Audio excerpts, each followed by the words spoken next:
wabarakatuh anak-anak.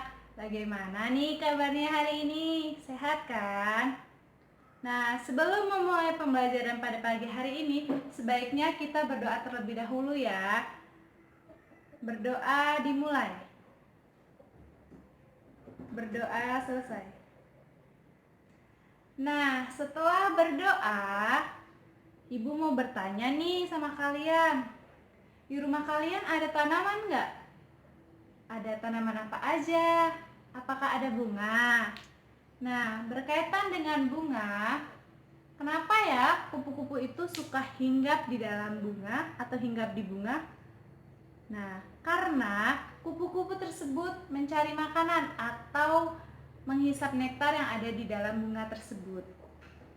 Berkaitan dengan contoh tadi, ada yang tahu hari ini kita mau belajar apa? Hari ini kita akan belajar tentang simbiosis.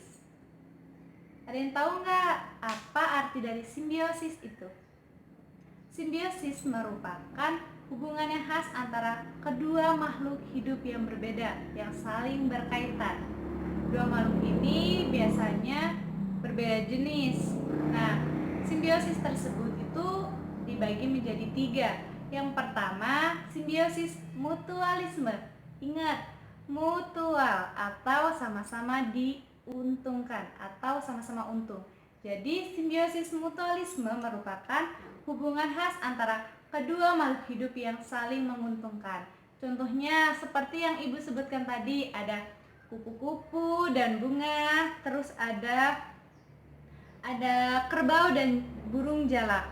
Nah, kenapa ya hubungan tersebut menguntungkan? Karena yang pertama, contohnya kupu-kupu dan bunga.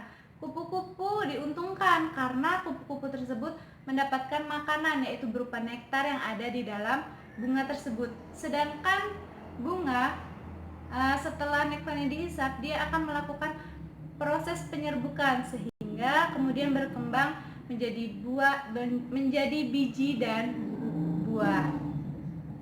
Nah, selanjutnya ada simbiosis parasitisme. Parasit atau hubungan yang satu untung, yang satu rugi. Contohnya hubungan benalu dan inangnya. Kenapa pohonnya atau inangnya itu rugi? Karena zat hara yang ada di dalam inang tersebut dihisap oleh si benalu tersebut. Benalu tidak dapat memproses atau menghasilkan makanan sendiri, jadi dia menghisap makanan atau zat hara yang ada di dalam inangnya tersebut atau simbiosis. Lalu yang ketiga ada simbiosis komensalisme. Komensal, yang satu untung, yang satu juga tidak dirugikan atau diuntungkan. Contohnya apa ya? Contohnya itu seperti anggrek, bunga anggrek yang menempel pada pohon mangga. Kenapa itu bunga anggreknya itu merasakan untung? Karena dia bisa mendapatkan tempat tinggal serta bisa melakukan fotosintesis karena mendapatkan cahaya yang cukup. Sedangkan pohon mangga tidak merasakan dirugikan atau diuntungkan karena dia tetap bisa tumbuh dan berbuah seperti biasanya. Nah, kali ini udah pada ngerti kan penjelasan dari Ibu? Nah, kalau yang belum ngerti, Ibu akan memutarkan sebuah video tentang simbiosis. Hai semuanya, kali ini aku akan mengajak kalian belajar tentang hubungan antar makhluk hidup atau simbiosis. Yang pertama adalah arti dari simbiosis. Tahukah kalian apa itu simbiosis? Jadi begini ya teman-teman, yang dimaksud dengan simbiosis adalah hubungan khas antar makhluk hidup. Simbiosis itu terdapat dalam 3 bentuk, yaitu mutualisme, parasitisme, dan komensalisme. Yang pertama adalah simbiosis mutualisme. Apa itu simbiosis mutualisme? Simbiosis mutualisme merupakan hubungan yang saling menguntungkan antara dua makhluk hidup yang berbeda.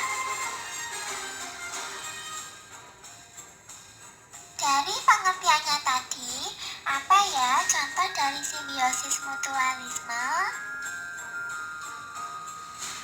Contohnya adalah hubungan antara kupu-kupu dan bunga. Jadi begini ya anak-anak penjelasannya. Kupu-kupu menghisap madu yang terdapat pada bunga. Sementara itu, kehadiran kupu-kupu dapat membantu penyerbukan bunga. Setelah penyerbukan, bunga akan berkembang menjadi buah dan biji.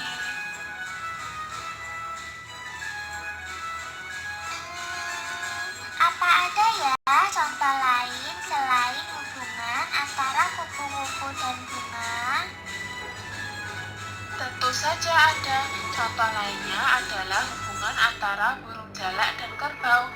Burung jalak mendapat makanan dengan memakan kutu yang ada di tubuh kerbau, sedangkan kerbau merasa lebih nyaman karena kutunya berkurang. Selanjutnya, kita akan mempelajari simbiosis parasitisme. Apa itu simbiosis parasitisme? Yang dimaksud dengan simbiosis parasitisme adalah hubungan antara dua makhluk hidup yang berbeda. Dalam hal ini, makhluk hidup yang satu diuntungkan, sedangkan yang lainnya dirugikan. Dari pengertiannya tadi, apa ya contoh dari simbiosis parasitisme? Contohnya adalah hubungan antara kutu dan manusia. Kutu mendapat keuntungan karena mendapat makanan dan tempat tinggal di rambut kita, sementara kita akan rugi dengan adanya kutu tersebut. Selain hubungan kutu dan manusia, adakah contoh lain dari simbiosis parasitisme? Contoh lainnya adalah hubungan antara bunga rafflesia dan inangnya.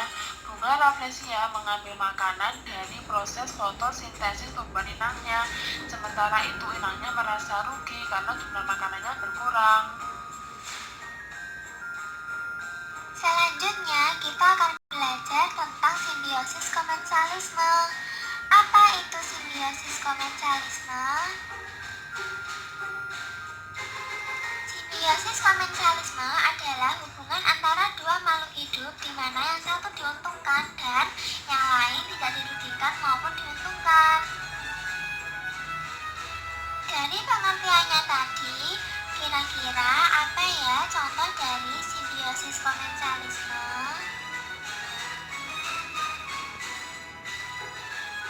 Contohnya adalah hubungan antara ikan hiu dan ikan remora. Ikan remora diuntungkan karena mendapatkan sisa-sisa makanan dari ikan hiu, tetapi ikan hiu tidak dirugikan. Kira-kira apa ya contoh lain dari simbiosis komensalisme? Contoh lainnya adalah hubungan antara tanaman anggrek dan pohon mangga. Tanaman anggrek hidup menempel di daun pohon hanya untuk memperoleh tempat hidup dan cahaya matahari yang cukup. Jadi, anggrek tidak merugikan tanaman yang ditumpanginya. Itulah sekiranya materi simbiosis yang dapat saya sampaikan. Sekian pembelajaran kali ini. Sampai jumpa dan semoga bermanfaat. Setelah peserta didik mendengarkan penjelasan dari guru serta melihat video yang telah ditayangkan, lalu guru membagi peserta didik menjadi 3 kelompok, di mana setiap kelompok akan mendapatkan satu kartu yang berisi tentang gambar simbiosis atau gambar contoh simbiosis, dan satu kartu lagi yaitu berupa tes uraian untuk dikerjakan bersama-sama kelompoknya. Setelah itu mereka mendiskusikan hasil yang mereka dapat dari melihat gambar yang atau kartu yang ada yang telah dibagikan oleh guru. Setelah itu perwakilan kelompok untuk mempresentasikannya satu persatu di depan kelas. Setelah itu membuat kesimpulan tentang pembelajarannya, lalu pembelajaran diakhiri dengan doa. Nah, sekian presentasi dari saya. Apabila ada kesalahan, saya mohon maaf. Saya akhiri. Wassalamualaikum warahmatullahi wabarakatuh.